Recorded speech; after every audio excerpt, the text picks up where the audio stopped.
अरे त्या विद्यार्थ्याला सांगायचं असतं, त्याला रडायचं असतं की मला नाही येते हे, कसं बनवता येईल चांगलं करिअर, याचा विचार करण्याची गरज आहे. आणि विद्यार्थ्यांना सुद्धा माझी कळकळीची विनंती आहे, विद्यार्थ्यांनो तुम्ही युनिक आहात.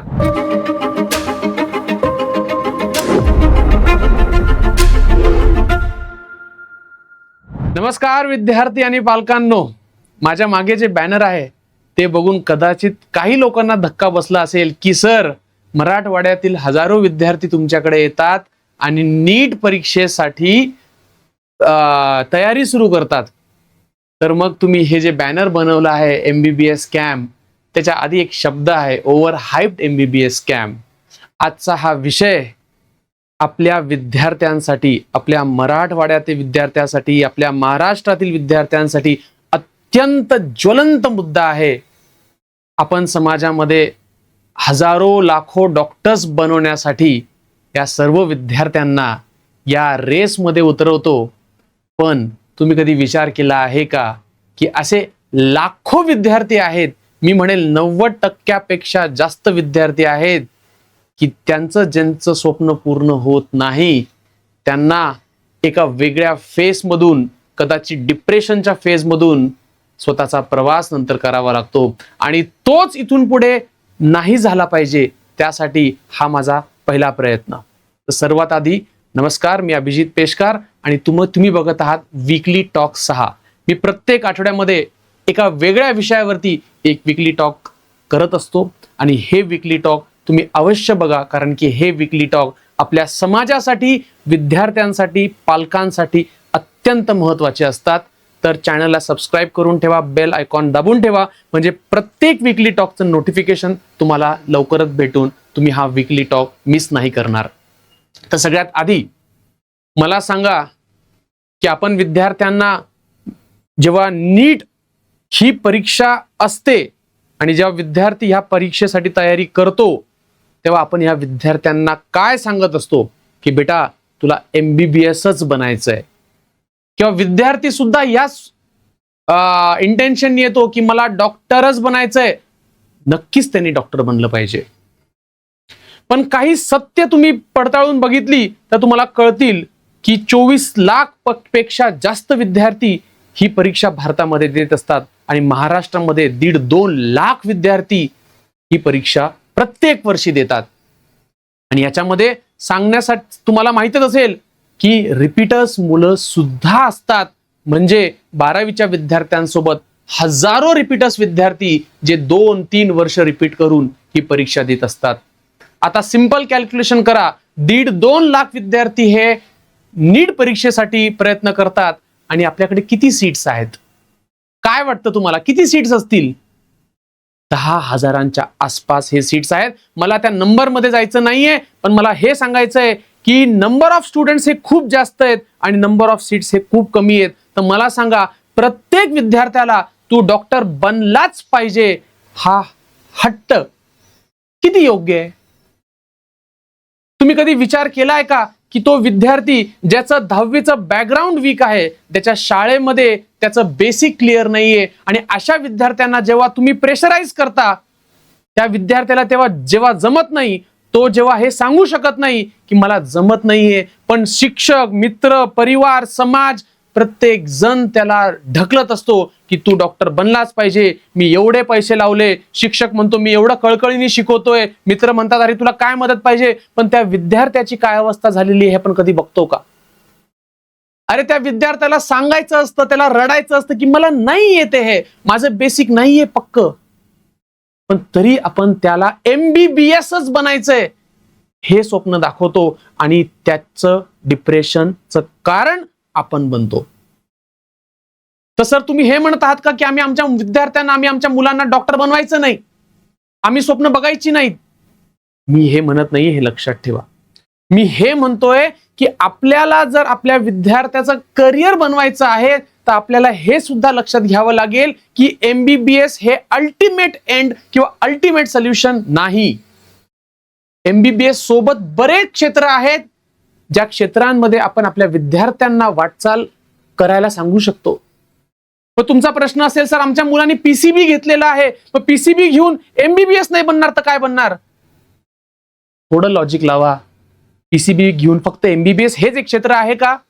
नाही. तर पीसीबी घेऊन तुम्ही अनेक क्षेत्रांमध्ये जाऊ शकतात. तुमच्या मुलांचं जर गणित वीक असेल, पीसीएम तुम्ही घेतलेलं नसेल, तर पीसीबी घेऊन सुद्धा खूप क्षेत्र आहेत जे मी तुमच्यासोबत इथे डिस्कस करणार आहे. जसं की तुम्ही एमबीबीएस करू शकता जर तुमचे चांगले स्कोर असतील. तुम्ही बीडीएस मध्ये विद्यार्थ्यांना पाठवू शकता. हे सोडून द्या, बीडीएस मध्ये करिअर नाही, हे नाही. तुम्ही बघितलं एखादा डॉक्टर घरी बसलेला बघितलाय कधी? त्याला कुठेतरी जॉब भेटेल, तो काहीतरी करेल. अरे तुम्ही मुलांना डॉक्टर बनवताय का पेशंट्स बनवताय? त्यांना मेंटली स्ट्रॉंग करताय, अकॅडमिकली कुठेतरी वाट दाखवताय का मेंटली डिप्रेस करताय? विद्यार्थ्यांनो, डोळे उघडा, डोळे उघडा. एमबीबीएस हा अंत नाही. एमबीबीएस हेच एक मार्ग नाही. एमबीबीएस हीच शेवट नाही. एमबीबीएस हेच आयुष्य नाही.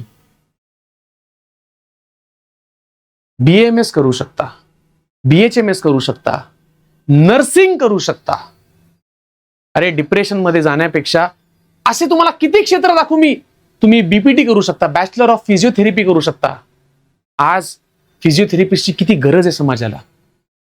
तुम्ही बघा, आज सगळ्यांचे काही ना काही प्रॉब्लेम्स आहेत. प्रत्येक गोष्टीसाठी आपल्याला कुठेतरी जावंच लागतं. तुम्ही BSc in medical lab technology करू शकता. तुम्ही न्यूट्रिशन मध्ये तुमचं करिअर करू शकता. फार्मसी करायचं असेल, तुम्हाला डी फार्म करायचं असेल, तिकडे स्कोप आहे. तर फक्त गरज काय माहितीये का? गरज आहे आपल्या विद्यार्थ्यांना हे सांगण्याची की बेटा तू पीसीबी घेऊन बरंच काही करू शकतोस.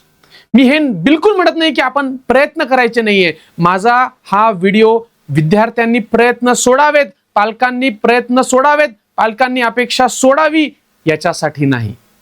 आजचा माझा व्हिडिओ त्याच्यासाठी नाही. डिमोटिवेट करायचा माझा हेतू नाही. माझी तर इच्छा आहे, माझी तर कळकळ आहे. मागच्या 15 वर्षांपासून माझी हीच कळकळ आहे, विद्यार्थ्यांनी डॉक्टर बनावं. यावर्षी तब्बल 104 एमबीबीएस घडवले. या वर्षीचा कट ऑफ जर तुम्ही बघितला 650 पर्यंत कट ऑफ गेला होता. पण त्या ह्याच्यामध्ये सुद्धा 104 विद्यार्थी एमबीबीएस बनवलेत. पण मला वाईट असं वाटतंय की जे नाही बनले ते आज डिप्रेशन मध्ये जाऊ शकतात. तर त्या विद्यार्थ्यांसाठी काय करतोय आपण? तर त्यांना हे सांगण्याची गरज आहे की बेटा तुला हवं तर एक चान्स अजून एक घे, पण नाही तर तुला जमलं तर तू बिनधास बीडीएस कर, तू बिनधास फिजिओथेरपी कर. काही टेन्शन नाही बेटा. लक्षात ठेवा, त्या विद्यार्थ्याला जर डिप्रेशन मध्ये पालकांनी पाठवलं तर त्या सारखं दुसरं मी म्हणतो चुकीची गोष्ट पालक करू शकत नाही. वाईट वाटू नका घेऊ. मी बोललेले शब्द जर कटू वाटत असतील, वाईट वाटत असेल तर मला माफ करा. पण हा प्रश्न खूप गंभीर आहे. आपल्या 10वी पर्यंत शिक्षणाची पात्रता काय लेवल झालेली हे सांगण्याची मला वेगळी गरज वाटत नाही. अहो, माझ्या विद्यार्थ्यांना जे 11वी मध्ये येतात त्यांना साधा गुणाकार, भागाकार, बेरीज, वजाबाकी, लसावी, मसावी, एलसीएम, एचसीएफ काही येत नाही हो. आणि ह्या विद्यार्थ्यांना आपण फिजिक्स सारख्या मोठ्या विषयामध्ये कसे मार्क पडतील? ह्या विद्यार्थ्यांना थोडा विचार करावा लागेल आपल्याला. अहो, मी तर हे म्हणेल की जर तुम्हाला एमबीबीएसच बनवायचं असेल तर 300-400 मार्क घेऊन सुद्धा अब्रॉड मध्ये जाऊन कमीत कमी पैशांमध्ये सुद्धा तुम्ही एमबीबीएस बनवू शकता. तर तुम्हाला तुमचं स्वप्नच नाही सर एमबीबीएसच बनवायचंय, मग अब्रॉड जाण्यासाठी तुम्ही तेवढं त्यांना फायनान्शियल पाठबळ द्या. 25-30 लाखामध्ये, 40 लाखामध्ये बनतो. खाणं, राहणं, पिणं सगळं होऊ शकतं. तुम्ही शोधा, अशी लोक शोधा, काउन्सिलर शोधा, जा त्या देशात जाऊन या, बघा काय फॅसिलिटीज आहेत आणि बनवून या एमबीबीएस. मी पुन्हा सांगतो, मी कोणाचं प्रमोशन करत नाहीये. मी सांगतोय जर एखाद्या विद्यार्थ्याला 630 वर सुद्धा एमबीबीएस भेटत नसेल आणि जर आपले विद्यार्थी त्यांच्या शाळेच्या बॅकग्राऊंडमुळे जर कच्चे असतील, 11वी-12वी मध्ये परफॉर्म करू शकत नसतील, अरे त्यांना प्रेशराईज करण्यापेक्षा, डिमोरलाइज करण्यापेक्षा, डिमोटिवेट करण्यापेक्षा, त्यांच्यावरती अपेक्षांचं डोंगर लादण्यापेक्षा दुसरे मार्ग शोधा ना. माझा आजचा व्हिडिओ हा फक्त माझ्या विद्यार्थ्यांना दुसरा मार्ग कसा दाखवता येईल या एका प्रश्नावरच आजचा व्हिडिओ मला बनवायचा आहे. तुम्हाला काय वाटतं ह्या विषयावरती तुम्ही नक्की कमेंट सेक्शन मध्ये लिहून मला कळवा. मी जे बोलतोय तुम्हाला पटत असेल तर सर पटतंय असं लिहा, नाही पटत असेल तर पटत नाही सर असं लिहा. मला काही प्रॉब्लेम नाही, माझं मत व्यक्त करतोय. माझा शब्द आहे तुम्हाला, माझ्याकडे येणाऱ्या प्रत्येक विद्यार्थ्याला मी त्याच्या पात्रतेनुसार शिकवेल. जर माझा विद्यार्थी गणितामध्ये कच्चा असेल तर मी त्याला गणित शिकवेल. माझा विद्यार्थी जर स्ट्रॉंग असेल तर मी अजून पुढे ढकलेल. पण मी माझ्या एकाही विद्यार्थ्याला अभ्यासाचं प्रेशर देऊन त्याला डिमोटिवेट किंवा डिप्रेशन मध्ये घालण्याचं पाप नक्की नाही करणार. आणि हे पाप कुणीच करू नये असं माझं ठाम मत आहे. आणि विद्यार्थ्यांना सुद्धा माझी कळकळीची विनंती आहे, विद्यार्थ्यांनो तुम्ही युनिक आहात. तुम्ही कुठल्या तरी क्षेत्रामध्ये तुमचं प्रावीण्य दाखवू शकता, तुम्ही कुठेतरी एक्सपर्ट बनवू शकता. तर प्लीज कुठल्याच प्रेशर खाली येऊ नका, कुठल्याच दबावाखाली येऊ नका. तुमचं मुक्त आयुष्य, स्वतंत्र आयुष्य हॅपीली आणि हेल्दी तुम्ही स्पेंड करावं अशी माझी कळकळीची तुम्हाला विनंती आहे. एक चांगला शिक्षक हा फक्त वर्गात चांगलं शिकून पुरेसं नाहीये. आज शिक्षकांची जबाबदारी वाढलेली, शिक्षकांना हे सांगणं भाग आहे की अरे तुला जे जमतं त्याच्यात तू परफेक्ट कर. उगं व्यवसाय वाढवायचा म्हणजे आला भर असं करून चालणार नाही. इथून पुढे जर तुमचा विद्यार्थी एखाद्या ह्याच्यामध्ये कच्चा असेल तर मी सांगेल की तुम्हाला जर पुढे जायचं असेल तुम्हाला ह्या 2-4 गोष्टी कराव्या लागतील. पण जर त्याचा पिंडच तो नसेल, मला जर एखादी गोष्ट येतच नसेल, मला त्याच्यात आवडच नसेल, तर मी थोडे प्रयत्न करेल, 1 वर्ष रिपीट करेल. पण ते करूनही जमत नसेल तर किती हट्ट. अरे 2-2, 4-4, 5-5 वर्ष रिपीट करतात पोरं. काय चाललंय? पुन्हा एकदा सर्व शिक्षकांना, सर्व पालकांना, सर्व विद्यार्थ्यांना आता विचार करण्याची वेळ आलेली आहे की ह्या आजच्या कॉम्पिटिशनच्या युगामध्ये आपल्याला कुठे आपलं करिअर आपल्या टॅलेंटनी सहज पद्धतीने टेन्शन न घेता, स्वतःची हेल्थ खराब न करता कसं बनवता येईल चांगलं करिअर, याचा विचार करण्याची गरज आहे. आणि कुठल्याच पद्धतीचं कंपॅरिझन न करता खूप पैसे भेटावेत म्हणून काहीतरी करायचं, अरे हा हेतूच चुकीचा आहे. मी जेव्हा या क्षेत्रामध्ये आलो, मी हे बघून नाही आलो की मला खूप पैसे कमवायचे, मी हे बघून आलो की मला हे आवडतंय. मी एक इंजिनियर आहे, विसरू नका. माझे सर्व मित्र इंजिनिअरिंग मध्ये खूप छान काम करताय. मी शिक्षक बनलो कारण की माझी आवड होती, आणि माझी आवड होती म्हणून मी याच्यामध्ये सक्सेसफुल होऊ शकलो. आणि म्हणून आज तुम्ही जे काय बघतायत की सर बाबा तुम्ही तर सक्सेसफुल आहे, तुम्हाला काय जातं बघायला. लक्षात ठेवा, मी ज्या दिवशी क्लासेस सुरू केले त्या दिवशी माझ्याकडे 2 विद्यार्थी होते आणि सर्व समाज मला अपोज करत होता की अरे तू इंजिनियर आहे, इंजिनिअरिंगची जॉब कर, जा मुंबई पुण्याला जा, 5-10 वर्ष अभ्यास जॉब कर, एक्सपिरियन्स घे मग ये. मी म्हटलं नाही, मला हे आवडतंय, मी बघेल, मी 2-4 वर्ष इथे प्रयत्न करेल, बघेल जमतं का नाही, आणि नाही जमलं तर मग जाईल.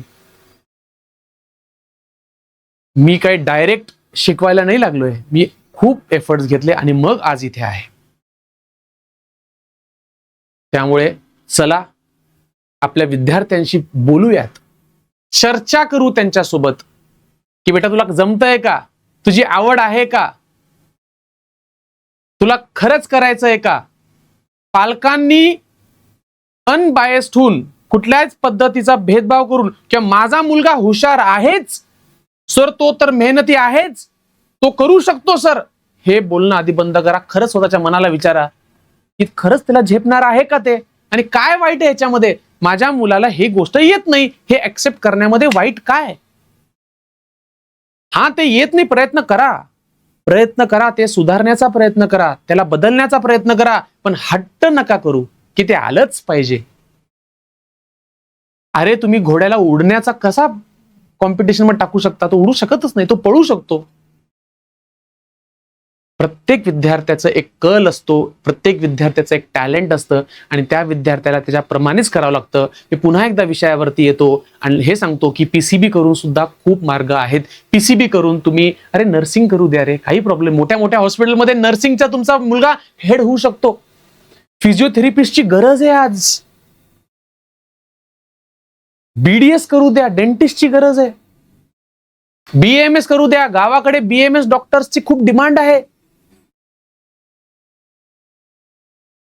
प्लीज एमबीबीएस झालं तर उत्तम आहे. माझ्यासारख्या मला आनंद नाही होणार तर कोणाला आनंद होणार. पण कृपया तुम्ही एमबीबीएस ला इतकं हाईप नका करू की एमबीबीएस झालं म्हणजेच आयुष्य झालं, आणि ते नाही झालं म्हणजे आयुष्य वाटोळं झालं. डोक्यातून हे काढून टाका. सर्व क्षेत्र महत्वाची असतात, प्रत्येक व्यक्ती महत्वाचा असतो, प्रत्येक क्षेत्र महत्वाचं असतं. कुणीच कमी नाही. कोणीच जास्त नाही. आपण सर्व समाजाचे घटक आहोत.